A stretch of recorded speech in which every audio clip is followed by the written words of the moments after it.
keto people. So here's the deal on stalls that I have known about for me and how I broke my stall. Now, let me just tell you, this is not for everybody. And a lot of people will say it's controversial and all of this. But I will tell you the few things that I did to break my stall. So let me just tell you, for all the people that already know me, they can just pass on this video. But for the people who have just discovered my channel, here's the deal. So a few years ago, I lost a bunch of weight on keto in a very short amount of time. If you see this picture, this is like the before picture. If I have another picture, hopefully I cropped out the guy that's in it because he's a TV star and I don't know if you're allowed to. Anyway, so I was really bad. And at that point, I was 222 pounds. And then I lost all this weight within, I swear it was like 6-7 months. It might have been 8 months. I just can't remember the time frame. But here's what I looked like afterwards. And that was no exercise also.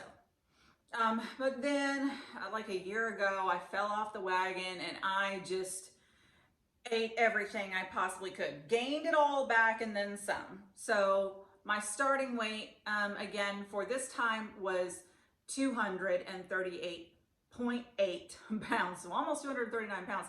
So that's like 16, 17 pounds higher than what I was even starting with before. Okay, so, and not to mention, I have hypothyroidism, and I just recently discovered I have PCOS. I'm assuming from what I understood that it lays dormant and just one day it wakes up or something. I don't know. So it's just super hard to lose weight. So long story long, after 2 weeks of me starting up keto again, and it was dirty keto, and me losing 10 pounds in 1 week, and then I don't know, I lost a couple of pounds or something in the second week. I was still losing inches throughout these weeks, but I eventually started gaining weight. So it was like 231, sometimes I saw 233 for 3 weeks now. And so I just knew that something had to happen. I kind of already knew that I was doing a lot of dessert videos, eating desserts every day, the dessert replacements, the cake pops, the cakes, these are all homemade things too. My keto snickerdoodles, I was having them every day. Sometimes keto snickerdoodles, 2 of them, every night after dinner. And I was also doing the soybean oils, the low fat or the low carb tortillas, which I tell you guys you really shouldn't do, but I was just doing it just to kind of integrate back into keto and making it easier for me. It's just not the way to do it for me. So anyway, what I did before, whenever I lost all the weight and hit a plateau or a stall, is I would do a carb up day. And like people call them cheat days, but you know, for purposes, I'm just going to call it a carb up day. And I would usually order nachos, put queso on it, not care about the refried beans because I needed carbs in there. And I would just have a meal. And for some reason that would break it. That would kickstart my body back into, I don't know what it does. I'm not a doctor. And this is just how I did it. And after that initial carb up day, I would start to lose again. So sure enough, that's what I did. This past Friday, I essentially, long story short, had a Big Mac and some fries that day. And then the next day, because I was still craving pizza, because I tried, anyway, I had 4 slices of pizza, just regular pizza. So kind of 24-hour period of having a carb up day just in 2 days. So, and ironically, mind you, I have been stuck on 231 for weeks now, mainly. That's the average. Sometimes it'd be 233, sometimes it'd be 229. I was just stuck. And after these 2 days, Sunday, I weighed 228.8. So somehow I managed to lose 2 to 3 pounds just in doing that. But that wasn't enough for me. I said, I need to stop doing dirty keto and going back to what I originally was doing, which was no soybean oil, so no Kraft mayo, going back to the primal kitchen because it has avocado oil, not soybean oil. Soybean oil is high in omega-6 and it's pro-inflammatory. All bad things for keto. The low carb tortillas, got rid of those. They have wheat in them. That's processed food. That's another thing that you should not have on keto. I mean, you can, people still lose weight on it, but if you're out of stall, get rid of these things. What was the other thing? The dressings. I was having my Marie's Thousand Island dressing. I got rid of that. Bought some Primal Kitchen barbecue ranch. Oh my gosh, it's the best thing ever. They still have ranch and Green Goddess and all this other kind of stuff, but I love their barbecue ranch. Same thing, avocado oil instead of soybean oil. Sunday, I was 228 flat.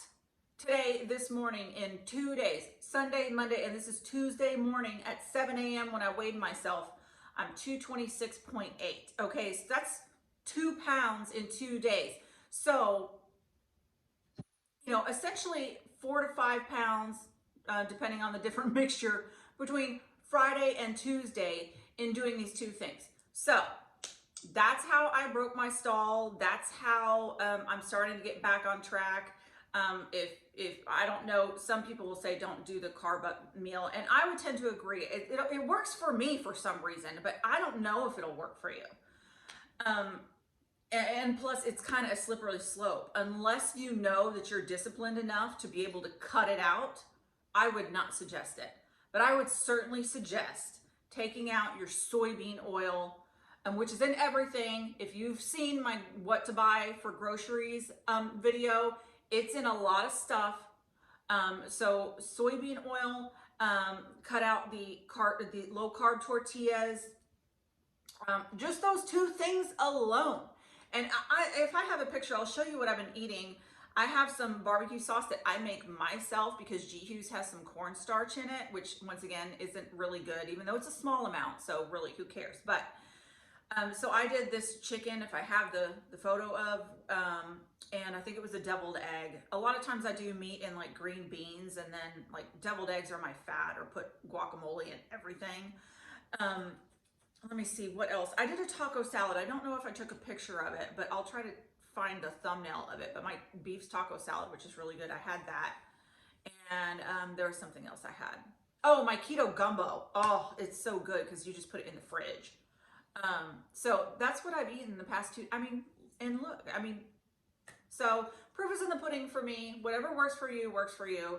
But I would suggest, at least, if anything, try getting rid of the soybean oil and the low carb tortillas.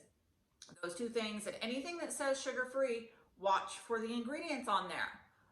Like your sugar-free creamers, oh my gosh, those are disastrous. The Blue Diamond almonds, oh my word, whenever I looked at the back of those things. You know what else that I just discovered? And I'll even pull it out of the trash and take a picture of the label, unless I find one on my phone, and I'll take a picture of it.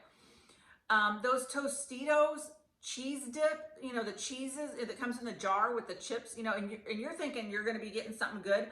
I had it in my fridge from like months ago at the Monterey Jack. When I looked at the back, oh my word, this thing is filled with, I think it was soybean oil. I know it was maltodextrin, which we all know about that. If you haven't seen my video on what to buy at the grocery store, watch it, because that'll explain about maltodextrin. But I was floored what was in that stuff.